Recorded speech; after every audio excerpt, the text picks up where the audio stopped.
भाई उनकी जमीन में जिन पोषक तत्वों की कमी है उन्हीं का उपयोग करें।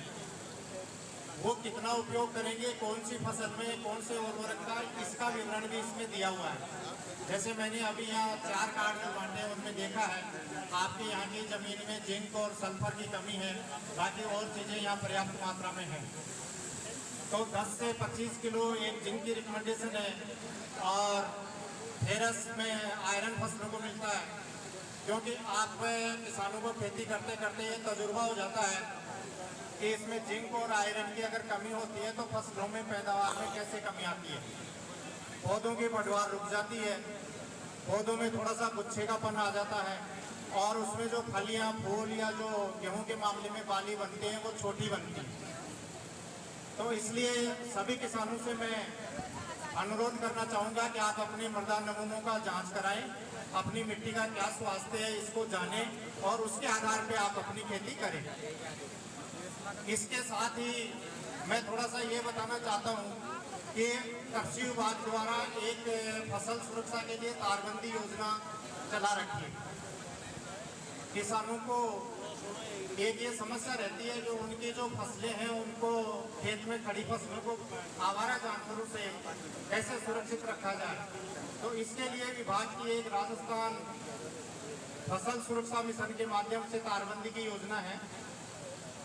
जिन किसान भाइयों के पास 6 बीघा जमीन है एक जगह, वो इसका लाभ ले सकते हैं।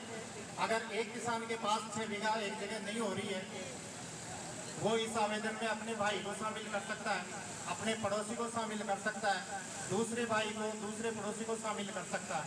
यानी 1, 2, 3, 4, 5 आप जब तक किसानों को इस आवेदन में मिला सकते हो, जब तक कि इस आप समूह के पास 6 बीघा जमीन हो जाए। अब करना क्या है कि 6 बीघा जमीन आपके पास हो गई, एक इसकी आवश्यकता है कि जनाधार आपके पास होना चाहिए। जनाधार, 6 बीघा जमीन की जमाबंदी और नक्शा ट्रेस एक जगह होने के प्रमाण के लिए ये 3 दस्तावेजों की आपको जरूरत पड़ेगी। इन दस्तावेजों के साथ किसान भाई ई मित्र के माध्यम से आवेदन कर सकते हैं। अगर वो घर बैठे आवेदन करना चाहते हैं तो कृषि विभाग ने एक ऐप बना रखा है, राज किसान सुविधा ऐप, वो अपने मोबाइल में डाउनलोड कर लें और इन 3 डॉक्यूमेंट्स के साथ वो घर बैठे इस योजना का आवेदन कर सकते हैं। इस आवेदन पे क्या क्या कार्रवाई हुई है, इसी ऐप के माध्यम से वो सारी प्रक्रिया डेली दैनिक रूप से उसको देख सकते हैं कि मेरे आवेदन की जांच हुई कि नहीं हुई, जांच किस अधिकारी कर्मचारी ने करी है, मेरा खेत या आवेदन जो है उसके हिसाब से इसकी जांच होगी, इसको पास कर दिया गया है, आगे मुझे काम करने की प्रशासनिक स्वीकृति जारी हुई या नहीं हुई, मुझे कितने दिन में ये काम करना है। तो ये आप घर बैठे इस अपने आवेदन को ट्रैक कर सकते हो। अब इस योजना में आपने आवेदन कर दिया तो इस साल जो हमें निर्देश ये है कि जो आवेदन सही है हम सभी की प्रशासनिक स्वीकृति जारी कर रहे हैं। इससे पहले लॉटरी का सिस्टम था, इस साल लॉटरी का नहीं है। जो आवेदन हमें सही मिलेंगे सबकी हम प्रशासनिक स्वीकृति जारी कर रहे हैं। जैसे आपके गांव में हमने 2 किसानों के यहाँ प्रशासनिक स्वीकृति जारी करी है और अभी आवेदन चूँकि इस नाम से कम है, तो हम उम्मीद करेंगे ये जानकारी देने के बाद कुछ आवेदन आप लोग जो है जिनको जानकारी नहीं थी वो आवेदन कर दें। अब ये तारबंदी का जो संपूर्ण कार्य किसान के द्वारा किया जाएगा। 15 फीट की दूरी पे पिलर लगाए जाएंगे। पिलर वो सीमेंट के लगा सकता है, लोहे की एंगल के लगा सकता है, पट्टी के कातले के लगा सकता है। 15 फीट पे पिलर लगाने के बाद उनको आड़े तार खींचने पड़ेंगे 5, कांटेदार तार 5 खींचने पड़ेंगे आड़े, और 2 तार उसको क्रॉस बनाते हुए खींचने पड़ेंगे।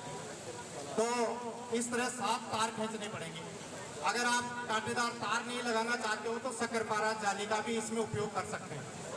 उससे क्या होता है कि जो छोटे आवारा पशु होते हैं वो भी आपके खेतों में नहीं घुसेंगे। और एक किसान को अधिकतम 400 मीटर पे अनुदान का प्रावधान है और 400 मीटर पे अधिकतम राशि 40,000 रुपये सामान्य किसान को। यदि वो किसान लघु है, सीमांत है, ST SC वर्ग का आता है तो उनको सब्सिडी जो मिलेगी वो 40,000 के स्थान पे 48,000 रुपये मिलेगी। अब ये लघु और वो लघु किसान है या नहीं है, ये डेटा जो है आप आवेदन करोगे तो आपके जनाधार से अपने आप आपके आवेदन में उठ के आ जाता है। अगर आपने जनाधार में अपने लघु सीमांत का अंकन नहीं करा रखा है तो थोड़ी सी ये सावधानी बरतें कि जनाधार में पहले लघु सीमांत का अंकन करा लें और उसके बाद आवेदन करें। अगर आपने पहले आवेदन कर दिया है और लघु सीमांत की एंट्री आपके जनाधार में नहीं है तो रेवेन्यू विभाग या पटवारी का एक प्रमाण पत्र बनता है लघु सीमांत का, वो आप अपने आवेदन के साथ ऑनलाइन अपलोड कर दें। ऐसी स्थिति में भी आपको लघु सीमांत मानते हुए जो अनुदान लघु सीमांत श्रेणी के लिए 48,400 मीटर पे निर्धारित है वो आपको दिया जाएगा। सारा काम करने के लिए आपको 60 दिन का वक्त मिलेगा प्रशासनिक स्वीकृति निकालने के बाद। किसान को जैसे कि मैंने बताया वैसे वैसे अपने ये इसका तारबंदी का काम पूरा करना है और पूरा काम होने के बाद स्थानीय अपने कृषि पर्यवेक्षक को वो जानकारी देने की मेरा काम पूरा हो गया है।